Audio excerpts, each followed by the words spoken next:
Hello guys, अस्सलाम वालेकुम रहमतुल्लाह। मैं आज आज़ाद कश्मीर मीरपुर डिस्ट्रिक्ट की क्रिकेट स्टेडियम आपको दिखाना चाह रहा हूँ। माशाल्लाह खूबसूरत व्यू है, इलाका बहुत खूबसूरत है। आपसे रिक्वेस्ट भी है, मेरे चैनल को सब्सक्राइब ज़रूर कीजिएगा और वीडियो को शेयर करना ना भूलिएगा, लाइक भी कीजिएगा। सो गाइस, ये क्रिकेट स्टेडियम है, बहुत ही खूबसूरत है माशाल्लाह।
और ये क्रिकेट स्टेडियम के बैक साइड मंगला डैम नज़र आ रहा है और सामने चक सवारी है, इस्लामगढ़ है और रेडियाल।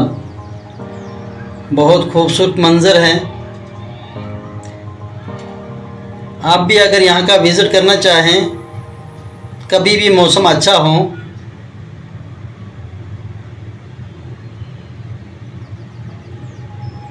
तो यहाँ घूमना फिरना बहुत मज़ा करता है।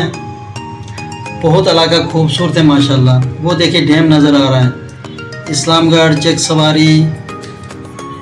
पीछे पहाड़ी जो है ये पीर गली की तरफ है और ये व्यू पॉइंट है सामने मीरपुर का।